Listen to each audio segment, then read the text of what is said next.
मला आनंद आहे की आता जवळपास पुण्यामध्ये 33 किलोमीटरची मेट्रो ही सुरू झालेली आहे आणि प्रचंड रिस्पॉन्स त्याला मिळतोय।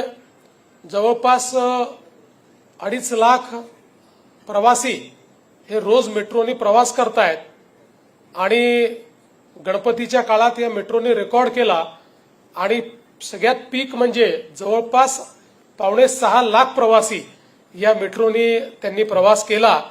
त्यामुळे मला असं वाटतं की पुणेकरांनी मेट्रो स्वीकारलेली आहे, पुणेकरांना मेट्रो आवडलेली आहे आणि पुणेकर मेट्रोचा वापर देखील करतायत। आता आपली जी दुसरी मेट्रो आहे टाटा सोबत जो देशातला पहिला पीपीपीचा प्रकल्प आहे मेट्रोचा, त्या प्रकल्पामध्येही 23 किलोमीटरचं काम आपलं आता जवळपास पूर्ण झालं आहे।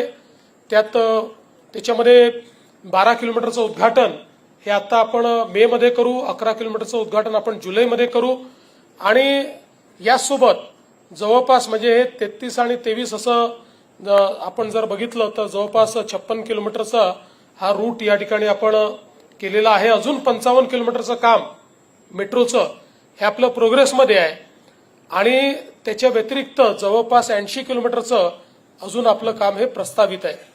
म्हणजे एकूण पुणे मेट्रो करता 200 किलोमीटरचं कंप्लीट या ठिकाणी नेटवर्क हे आपण प्लॅन केलंय, ज्यामध्ये पुणे महानगरपालिकेचं क्षेत्र असेल, पिंपरी चिंचवड महानगरपालिकेचं क्षेत्र असेल आणि पीएमआरडीचं क्षेत्र असेल, अशा सगळ्या क्षेत्राचं इंटिग्रेशन हे या मेट्रोच्या माध्यमातून आपण करणार आहोत।